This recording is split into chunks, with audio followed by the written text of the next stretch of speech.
sallallahu alaihi wasallam.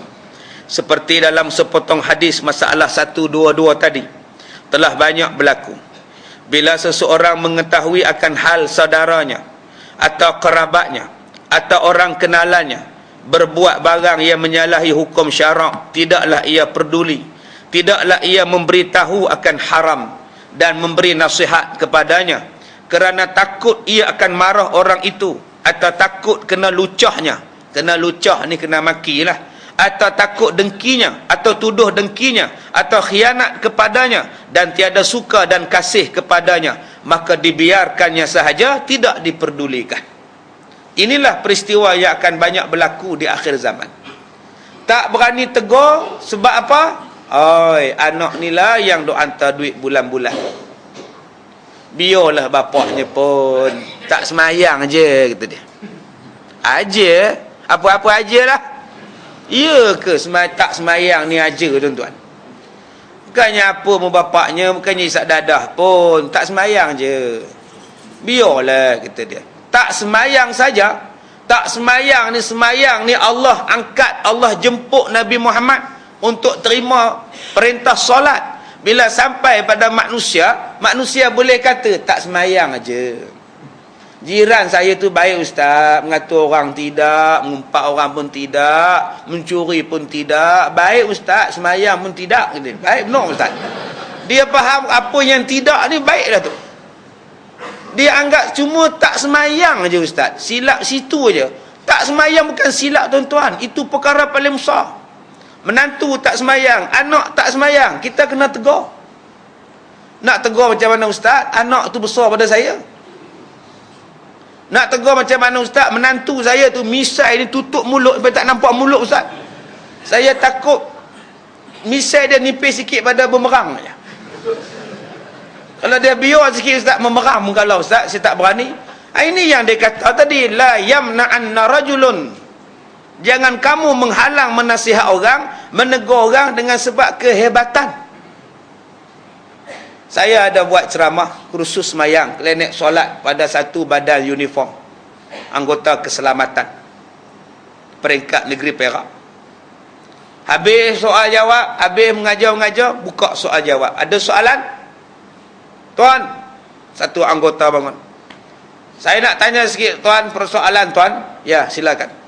Kami kena kawat, kadang-kadang pukul 5.30 kami dah siap. Pukul 6 pagi kami dah berkumpul di padang kawat. Soalan saya tuan, kami tak boleh sembahyang subuh. Apa hukum tuan? Hukum berdosa. Macam mana nak sembahyang? Kami dah pakai baju, dah pakai kasut semua, dah padang kawat semua dah ready dah. Kenapa yang awal sangat pukul 6 pagi bukan nampak lagi saya kata? Sebab kami nak tugas pukul 6.30 pagi dah nak pergi tugas dah, nak pergi hantar sana, nak hantar sini, buat rokok dah dia kata. Macam mana cerita? Haram. Wajib semayang. Macam mana nak semayang? Kami kena tugas pukul 6 pagi. Saya kata semayang tu dah wujud 1400 yang lepas. 1400 tahun yang lepas. Kita punya anggota baru wujud 100 tahun. 100 tahun kenapa perlu buat undang-undang yang menidakkan solat? Mesti buat peraturan semayang, barulah kita buat peraturan kita. Jangan buat peraturan yang mengganggu tarikh solat dan masa solat. Sebab solat dah lama, 1400 tahun. Kita baru. Kenapa yang baru mesti mengalahkan yang lama? Undang-undang semayang sudah ada 1400 tahun yang lepas. Kita baru wujud 50 tahun. Kita baru hidup 40 tahun. Mestilah semayang dulu. Habis itu macam mana cadangan tuan? Cadangan saya semayanglah. Mungkin kita boleh ambil air semayang siap-siap masa pakai baju. Ambil air semayang siap-siap, pakai stokin, pakai kasut. Kemudian kita pun kawat. Bila masuk waktu, suruh Tok Bilal bang, Allahu Akbar, Allahu Akbar. Kemudian semayang subuh pukul 6 suku. Siapa jadi imam? Tu hak tukang bagi koman, bagi semayang. Jadi imam. Lagi hebat tuan-tuan. Orang pergi kerja pukul 6.30 tengok, oi dia produk kawat. Oi hebat ni. Itu baru betul. Boleh semayang pakai kasut boot, tak apa. Tak salah. Apa salah pula? Pakai kasut kayu pun sah. Cuma kita saja ya yang semayang buka kasut. Mereka semayang tengah padang pasir, mereka semayang tengah jalan ke, pakailah kasut. Selagi tidak ada najis pada kasut. Ambil siap-siap air semayang, pakai serelum kasut, sah semayang. Semayang senang, yang bagi susah kita. Habis tu tuan, macam mana sekarang kalau orang tak nak buat? Berdosa. Pegawai berdosa, hak lain pun berdosa juga. Pegawai-pegawai tengok saya. Dia tengok saya. Ustaz mana dia boleh jemput ni? Yang ni lah dia kata, jangan hanya kerana hebat manusia kita takut. Besok di hari kiamat, mereka ni akan ditanya oleh Allah. Kenapa tak semayang? Kami berkawat. Takkan tak ada orang yang menegur kamu berkawat pun kena semayang? Tak ada pun. Hari tu ustaz mana atau main mengajar pun, dia pun tak cerita. Tak pasal saya kena tuan-tuan. Baik saya cerita. Itulah kali terakhir saya buat klinik solat. Betul dia pun tak panggil dah. Ini yang kita kena ubah.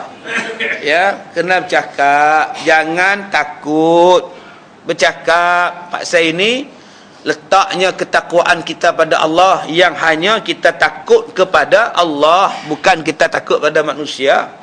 Setengah orang dia takut nak tegur isterinya, tak berani, diam, tak kata apa. Isteri tak buat pun tak kata apa, isteri buat pun tak kata apa, takut kena tidur di luar. Ada orang jenis tu. Assalamualaikum.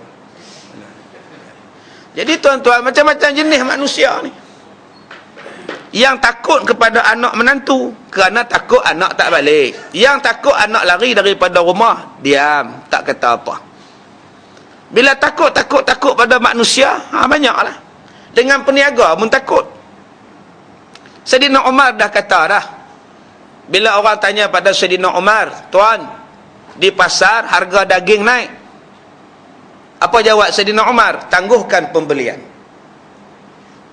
Ditanya pada Umar, tuan, harga daging di pasar sedang naik, sudah naik, apa nak buat kami ni? Tangguhkan pembelian. Itu yang dibuat oleh Sayyidina Umar. Peniaga daging nak duit, dia bukan nak daging. Kita ada duit yang dia nak, jadi gunakanlah duit tu, barulah harga turun. Masalah kita sekarang ni, harga naik, naiklah macam mana pun beli juga. Roti canai naik RM1. Pi ke kedai RM1 roti canai. Harga baru. Wah, sudah naik mama. Yalah, tepung sudah naik cik. Minyak pun sudah dapat RM1 saja, tak mahal. Tara mahal punya. Wah, RM1 cekik darah betul lah. 2 keping. Dalam keduk komplain tu 2 keping juga. Cuba tak usah beli. RM1 ke? Okey, cancel. Kalau semua pelanggan